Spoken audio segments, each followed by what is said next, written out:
Next up, Andreas.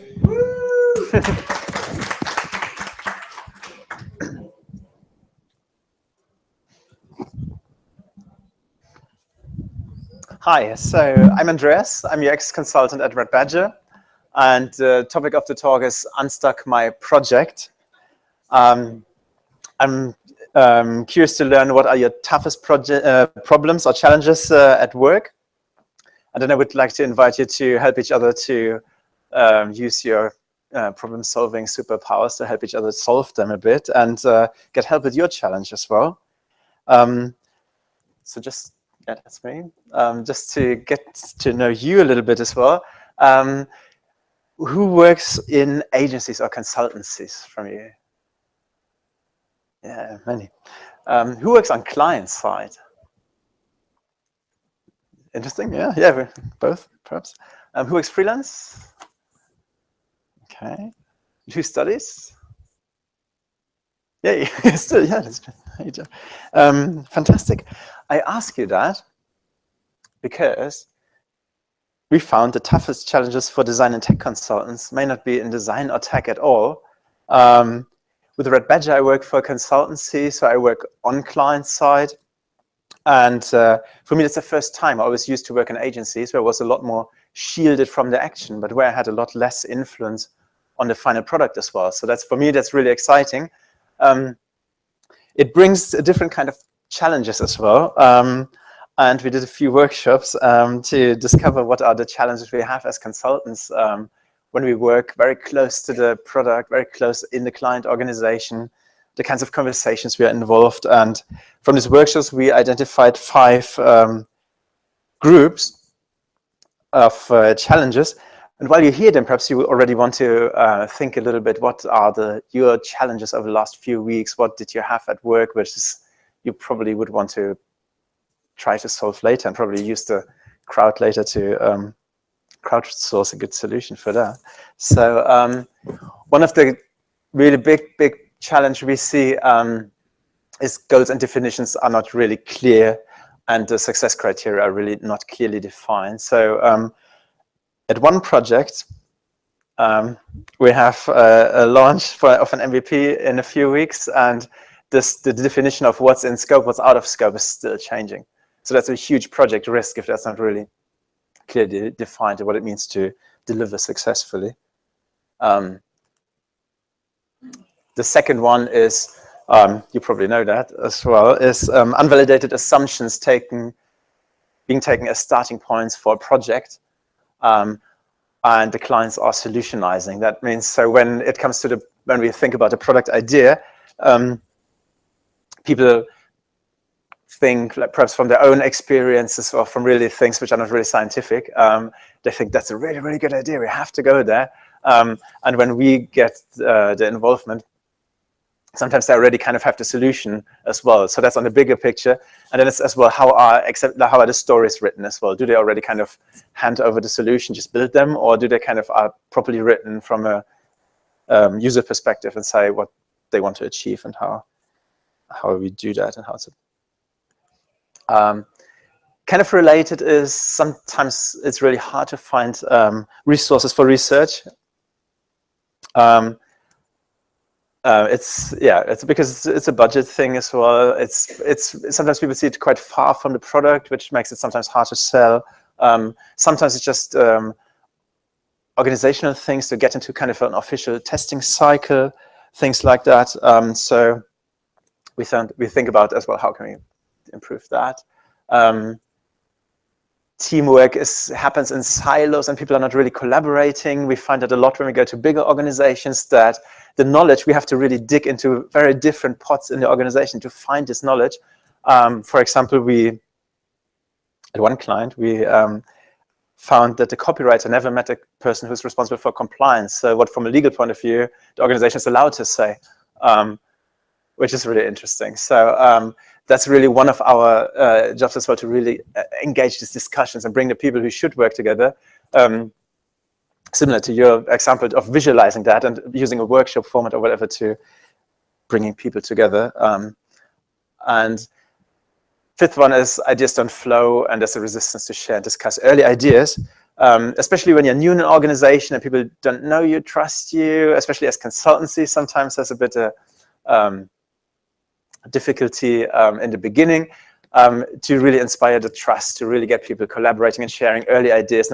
Things don't have to be super polished, and that's a way of facilitation as well to help with that. So, but now comes the workshopy part, because a lot more interesting is actually what are your toughest challenges at your work, and what would you like to have solved, perhaps? For that, I want you to say hello to your neighbor, whoever sits next to you. If we have rows of 3, which is a bit impractical, perhaps then you just turn around and find someone else. And under your seats, you find stuck story cards. As on any good flight, that's where you find help. And on this card, there are a few questions on there. We have pens as well, if you don't have them. So on there, which we found helps to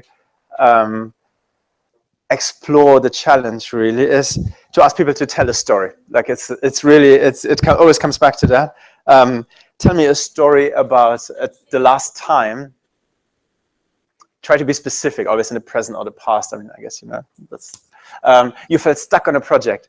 And while that's nice opening up, you have the opportunity to dig deeper at a few places, to ask specifically what was the hardest, what was so hard about it, why was it hard, to ask for the root cause, what caused this problem. Perhaps as well, how did your partner try to solve the challenge as well? Because you can see how much effort they put in there, to see how much they want to have a solution. Otherwise, perhaps choose a different product or problem here. And then how is it still a problem? And that's a really good opportunity to dig deeper and say, to run through the others as well. And yeah, what was the problem? Okay, so do you have pens? We have a few as well. And then we start. The time is going quick, so we just can give you 5 minutes to do that, to interview each other and make notes as well. Later, you can share your stuck stories on the wall.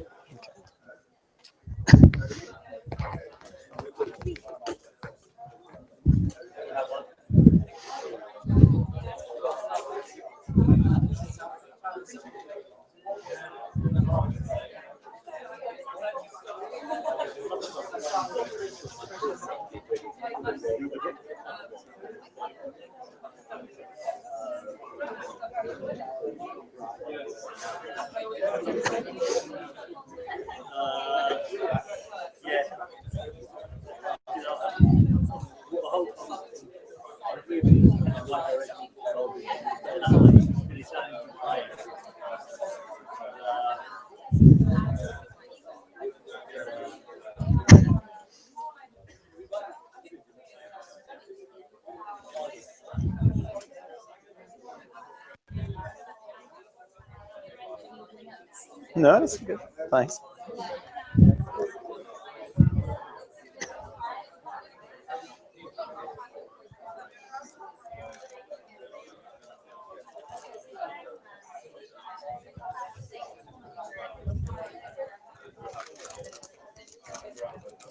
you have pens? Do you need pens? Do you want a pen? Okay, perfect. Do you want a pen? Okay, perfect. Pens, we're good.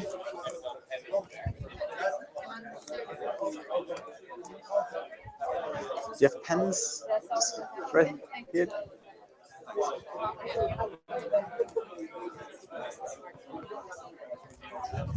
you want pens as well? You don't have sheets? Oh, sorry, I get you one. I didn't realize.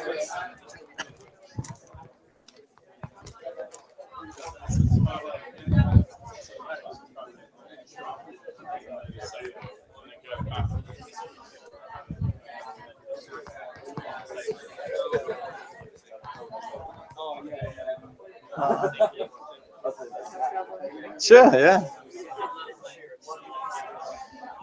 Do you have sheets? Okay, perfect.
Good. That was already 5 minutes.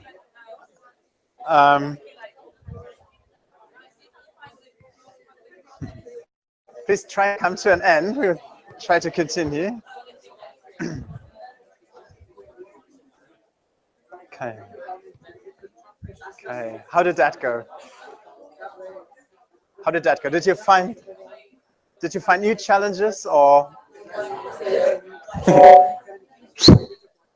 Yeah. Hey, sorry.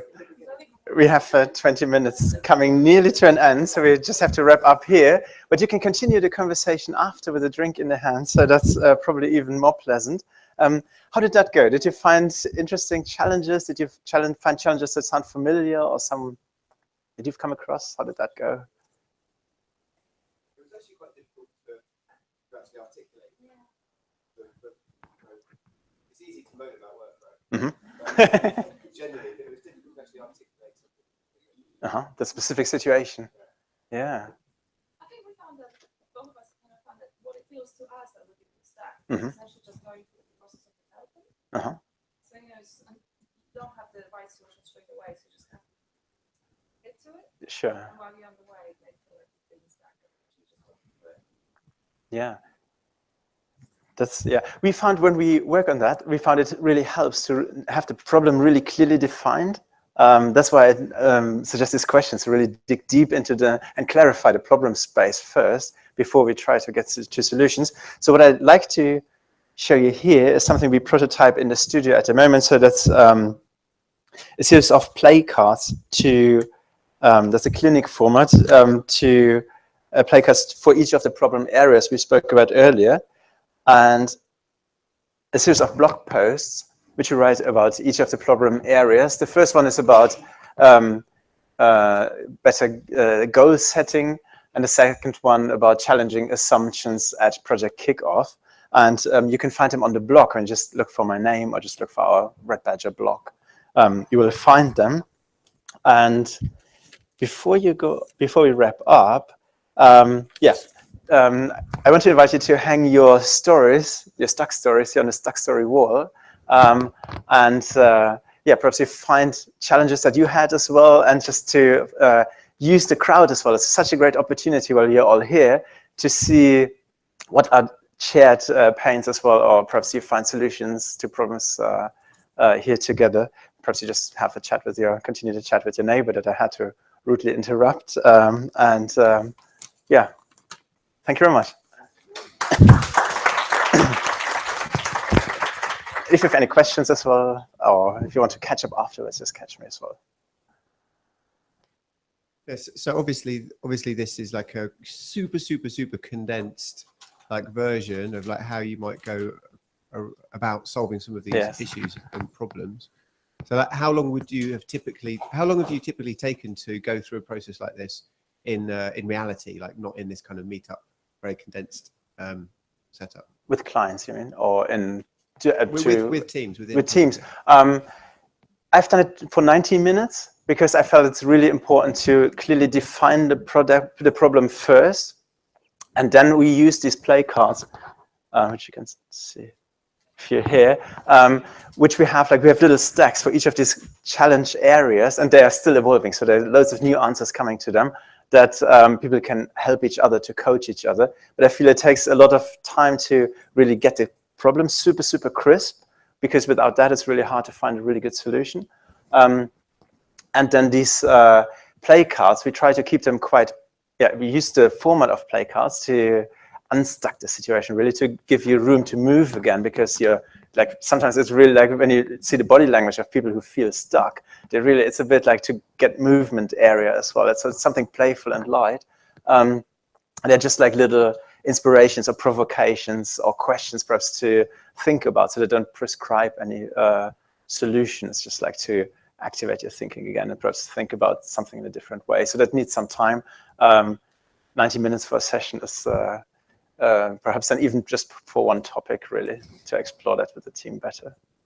Depends how different the problems in the room are. If it's one team that works together, perhaps it's relatively aligned, the core problems people have. If it's a quite diverse group, it's really, that's why I think this pairing in two works quite well in such situations too, that you can be quite individual and just talk about your problems. Hello. Hi. Do you just use this with internal teams, or is this sort of used for business for finding if a product is stuck, or maybe it hasn't had traction with users or on the marketplace? Yeah, at the moment we just start to use it or prototype it even just internally, because we're all in the similar situation that we work in this consultancy situation, and we are sometimes, when we have a design background, we are now exposed to very different kinds of problems. And we're all in the same situation, so we try to find answers to these things. So that's our quest for finding these answers, kind of what we share, and do like some tools to help others as well. So it's very much like second iteration kind of, which we do internally at the moment and share with you, and you can participate. So that's how we share. Any other questions? Thank you very much.